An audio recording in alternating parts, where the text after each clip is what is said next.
किसी शहर में एक बादशाह रहता था जिसकी 5 बेटी थी। बादशाह ने 4 बेटी की तो शादी कर दी थी, सबसे छोटी वाली बेटी की शादी नहीं की थी क्योंकि उसका बाल सोने का था। शहजादी बहुत ही सुंदर, बहुत ही सुशील और बहुत नेक दिल थी। बादशाह और उसकी बेगम दोनों सबसे छोटी वाली शहजादी से बहुत प्यार किया करते थे। शहजादी एक दिन अपनी सहेलियों के साथ खेल रही थी तो उसकी सहेलियों ने उसको रिक्वेस्ट की कि आज हम नदी पर नहाने चलेंगे। शहजादी ने मना कर दिया, फिर भी वो सब अपनी तरफ से कहती रही कि नहीं, आज हम नदी पे नहाने जाएंगे। शहजादी को बहुत इल्तिजा करने पर शहजादी मान गई और शहजादी और उसकी 4 सहेलियां नदी पे नहाने के लिए चली गई। नदी पे नहाते वक्त शहजादी के 2-4 बाल टूटकर नदी में गिर गए, बहकर किसी पहाड़ की चट्टानी पर जा रुके। बादशाह किसी दूसरे मुल्क का बादशाह का लड़का वहां से जा रहा था। बादशाह का लड़का वजीर से कहा, यहाँ रुक जाओ, पानी पी लेते हैं। वजीर और बादशाह का लड़का वहां रुककर पानी पीने लगे। ये दोनों क्या देखते हैं कि कुछ चमचमाती चीज पानी में चमक रही है। यह बादशाह का लड़का वह चमचमाती चीज हाथ में लिया और कहा, ये क्या है? ये दोनों बादशाह और वजीर कहने लगे, ये लग रहा है किसी लड़की का बाल है। अब किस रानी का बाल है ये हमें नहीं पता। ये दोनों महल पहुंचे। महल जाकर बादशाह का लड़का अंदर कमरे में वह लेकर बैठ गया।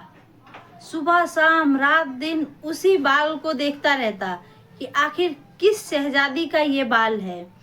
चुनांचा उसकी माँ ने कहा कि बेटा खाना खा लो। बादशाह ने भी बुलवाया। शहजादे ने कहा, मेरे को खाना नहीं खाना। नाश्ते पे शहजादा नहीं आया। बाद में जब उसकी बेगम ने कहा, देखते देखते शाम हो गया पर शहजादा कमरे से बाहर ना निकला। बादशाह और उसकी बेगम रात के खाने पर भी बुलाए, शहजादा बाहर नहीं आया। शहजादा कहा, मैं बाहर नहीं आऊँगा, ना ही खाना खाऊंगा। बादशाह और उसकी बेगम दोनों पूछे, क्या हुआ? क्या हमसे कोई गलती हुई है?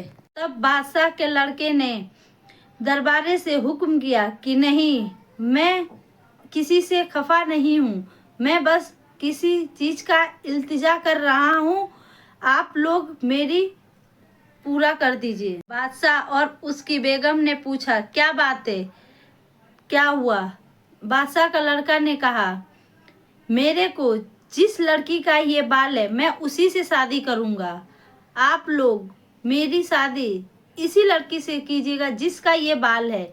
बादशाह ने कहा, हमें कैसे पता कि ये किसका बाल है? बादशाह ने शहजादे की बात मान ली और चारों तरफ ऐलान करा दिया कि जो शख्स सोने की बाल वाली लड़की को तलाश करेगा उसको मुंह मांगी इनाम दी जाएगी। बादशाह ने और उसका बेगम ने दोनों मिलकर ये काम पूरा करने में लग गए। इत्तफाक उसी रास्ते से एक मुसाफिर का गुजर हुआ। मुसाफिर ने बादशाह से अर्ज किया कि मेरे को रात भर रहने का पनाह दे दीजिए। बादशाह ने कहा, दरबारे से बोला, ठीक है, इनको रहने का और खाने का इंतजाम कर दो। मुसाफिर बहुत खुश हुआ। मुसाफिर बोला, बादशाह आप बहुत रहम दिल हो, आप बताइए आपके लिए हम क्या कर सकते हैं? बादशाह ने कहा, शहजादी की ख्वाहिश है कि जिस लड़की का ये सोने का बाल है मैं उसी से शादी करूंगा। अब मैं सब तरफ कह तो दिया हूँ कि सब लोग तलाश करो ये किस लड़की का बाल है। जैसे ही पता चलेगा उसको मुंह मांगी इनाम दी जाएगी।